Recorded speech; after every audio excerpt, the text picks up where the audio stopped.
Isn't it funny how oddly specific God's covenant of the rainbow is after the flood of Noah? God made a covenant that he would never again destroy the earth by a flood. Yeah, that's right. The covenant says that he will never destroy the earth again with a flood. Don't you think that's kind of oddly specific? He doesn't promise never to destroy the earth again. He doesn't promise to never cleanse the earth again. He promises that he'll never cleanse the earth again vis-a-vis a flood. And I must admit, I tend to see the world as a fallen place. I have been following crime for far too long. I'm aware of many atrocities throughout history and in the modern age. I see the iniquities of humans all too well. Last night was New Year's, and undoubtedly, across the United States, many people lost their lives senselessly.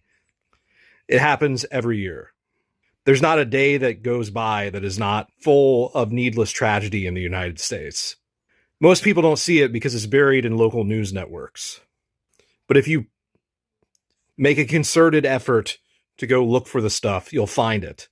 Videos about murders which only have maybe a couple hundred views at most. The media chooses selectively what they will be outraged about. Most stories never make it into the headlines. So I will admit, I feel a bit of a kinship with Light Yagami. Light Yagami is the protagonist of Death Note. To any who have never seen the series, I recommend that you watch the Japanese version with subtitles. The American live action is horrible, and the American dub is also really bad. You want the original voices with the original pacing. Subtitles is the only way to go. It is an epic psychological thriller. Light Yagami finds the Death Note and uses it to kill some thug. This is dropped by the gods of death in Japanese mythology, the Shinigami. Then, as a Byronic hero, he pledges to cleanse the world by eliminating criminals with his newfound power.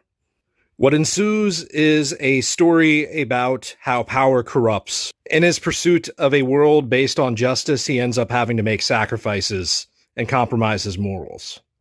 According to the Book of Revelation, 144,000 chosen will be brought up into heaven on the day of the apocalypse. Maybe that's metaphorical, maybe it's literal. But I will say I'm feeling pretty disgusted with the state of humanity right now. Who else feels the same? Like something is incredibly wrong with the way the world is.